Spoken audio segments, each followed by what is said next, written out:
Greetings and welcome to another Diablo 4 video. Today I'm going to give you an update on the Frostlord build, like my sorcerer for season 1.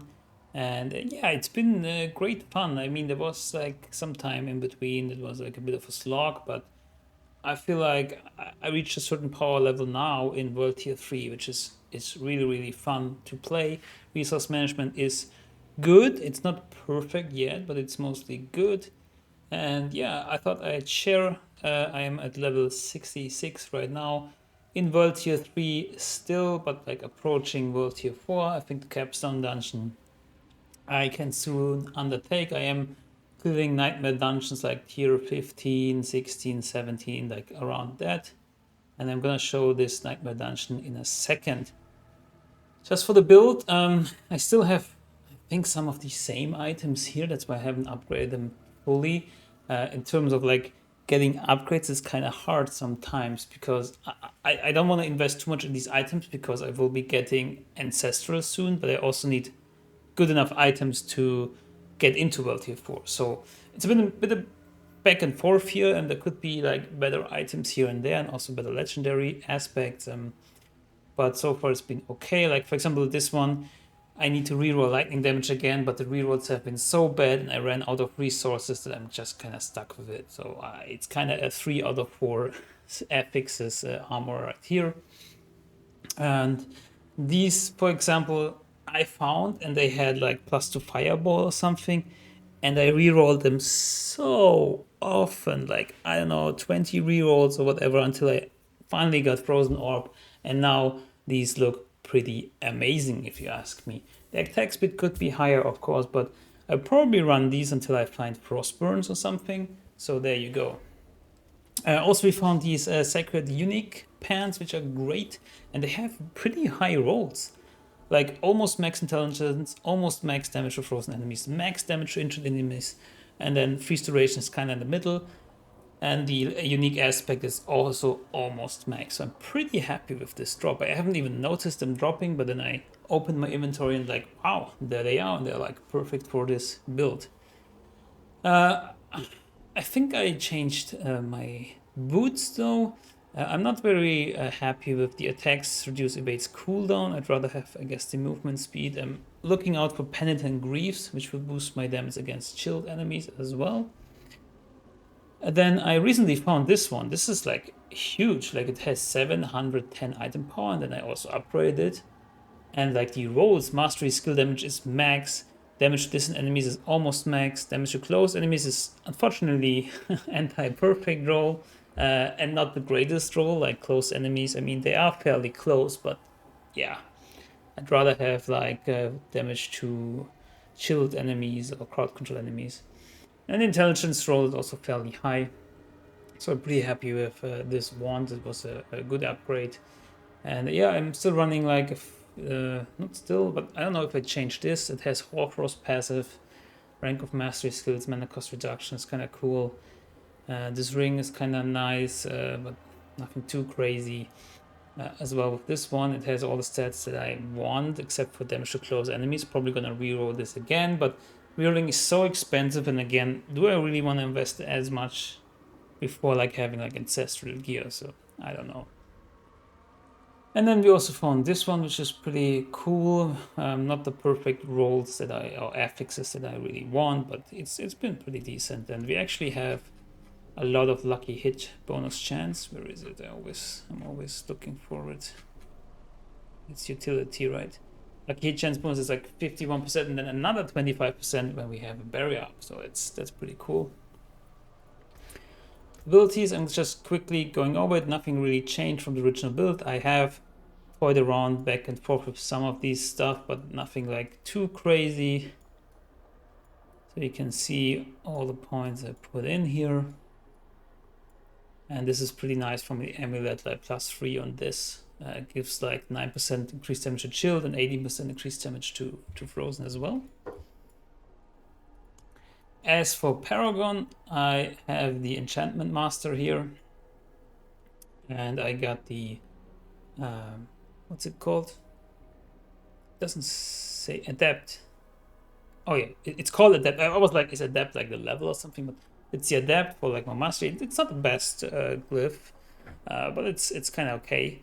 And then here the Frostbite, which is very good for us. And that's about it for now. I still need some Renown. I'm gonna farm the Renown on World Tier 4 because World Tier 3 is so easy and gives solid XP that it's like not really worth it to do like World Tier 3 dungeons. So I'm waiting until I can reach World Tier 4 and do the dungeons or side quests for Renown then. Alright, so talk about everything here. I think we also have enchantments of Frozen Orb and Ice Blades. And creates like a nice loop because Ice Blades also reduce cooldown and cooldown not only on themselves but also on other skills. And then if I use cooldowns, I get mana, and if I use cooldowns, I get more Ice Blades. And then like it's a nice loop, and I actually view these sometimes as like mana potions because we get 15 mana using them. I want a better Prodigy's legendary aspect, but I feel like if I find it, I'm gonna keep it until I find a better ring. Like I haven't found a single Prodigy aspect or Umbra aspect. It's I don't know why they are so rare. They're so essential and then they're so rare. I really hate that fact, but there you go. Let's get into some gameplay. Let's take any random elixir just for the XP buff.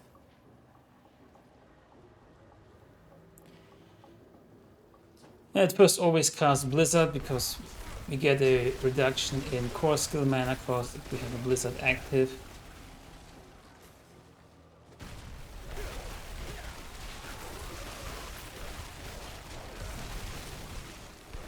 And sometimes it's a bit weird because you want a certain distance for your Frozen Orb to hit, for the Frozen Orb explosion to hit them and the subsequent explosions.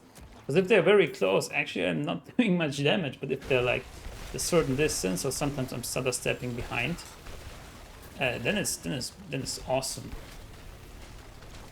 Also, the explosion makes them vulnerable by a chance of 20%, I think.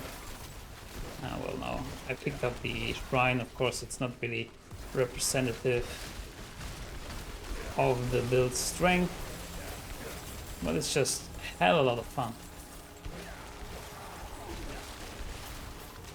It's gonna run out in a second.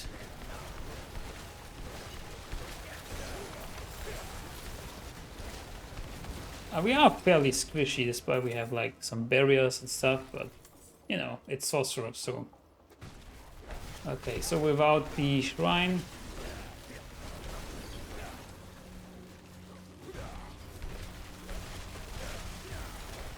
I do kind of want more attack speed or something because I feel like I'm passing pretty slowly, especially now compared to when I had the shrine and I didn't.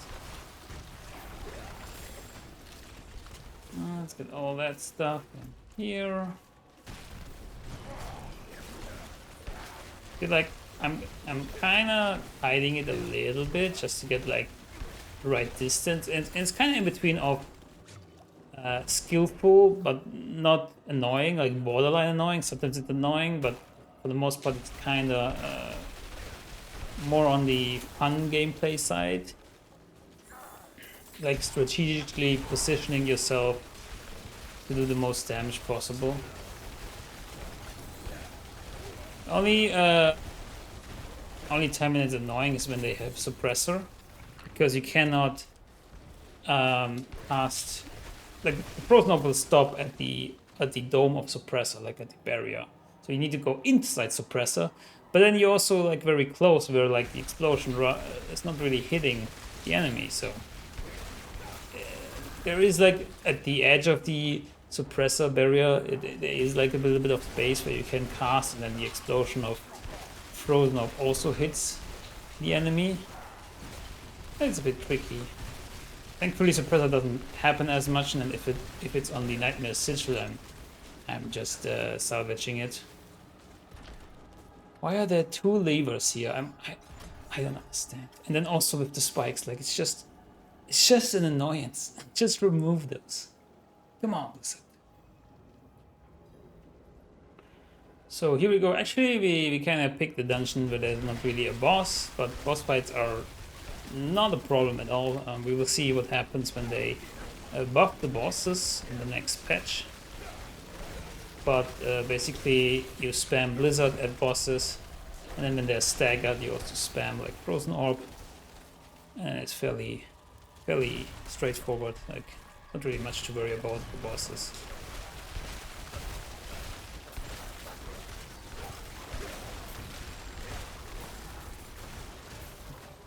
I would have hoped maybe there's some kind of event coming with a lot of monsters, because then it's just so satisfying to see them like exploding, like and all like frozen and exploding, and also we have a chance that when they explode when frozen or die when frozen, then they can emit a frost nova, which is nice. Maybe we can do this ever failing event, because they always die,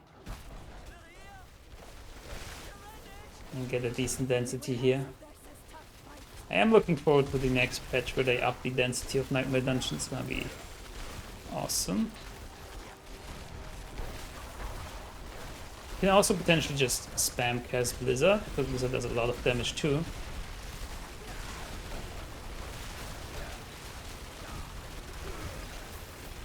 Kinda depends on the positioning and how many enemies you're facing and all that stuff. Like, this is so satisfying, just freezing them and then they explode. I really like freezing and cold damage. Frozen Orb is one of my favorite skills in Diablo 2. It's kind of different in Diablo 1. At first I didn't really like it, but I'm kind of growing fond of it actually.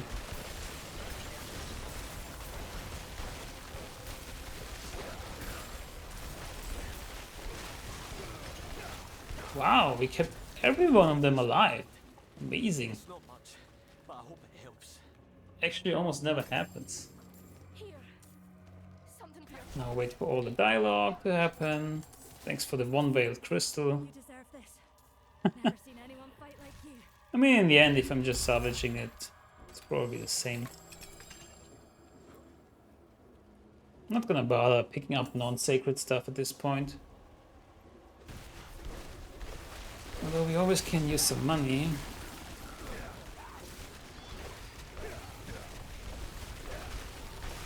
As you can see, sometimes you have some mana issues, which is unfortunate, but not too bad. And yeah, we need just some better gear, some better aspects, but they just don't drop. Like Prodigy aspect, Umbrella aspect, they don't really seem to exist.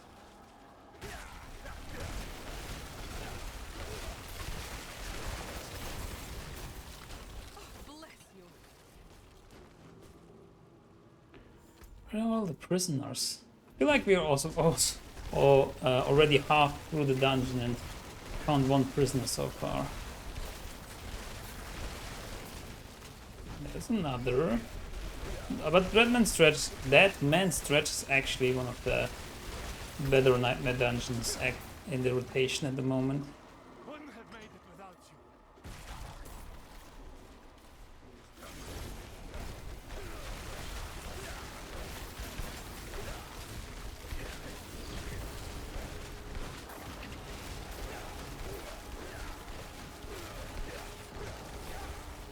Sometimes you can shoot your Frozen Orb against the wall or something, and then it immediately stops and explodes there, which can be sometimes strategically viable to do so. Sometimes it's some objects where they make halt. Sometimes it's really annoying when it's like a waller elite, because they like kind of get stuck on the wall pretty easily. Well, in some of these hallways, if they're very narrow, you can actually use that to your advantage. Like, for example, if I cast in that direction, which was hard right now because of the auto aim of the controller. Like here, like now, to cast it against the wall and just get the explosions, like something like this. It's kind of gimmicky, but in some situations, it can be better.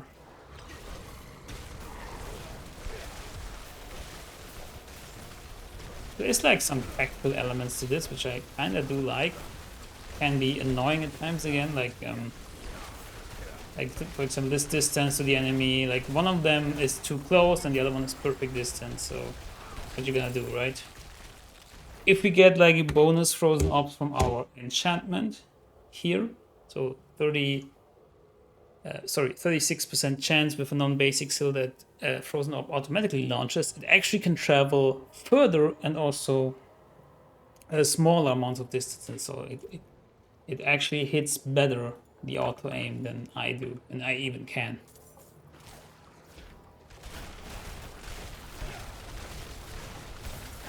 Sometimes though it travels to some objects and not to the enemies, which is also a bit annoying. But for the most part, it's been pretty smart. For example, if there's a damage reduction aura type monster, it will travel to that first and not to the ones that receive the aura of damage reduction. But yeah, there you go. This is an update on the Frostlord build. It's still very much fun and it's still great, and I want to see it evolve and want to see it get better and go into World Tier 4. And yeah, we'll see where it goes from there. Need to pick up the right paragons and runes and glyphs and everything.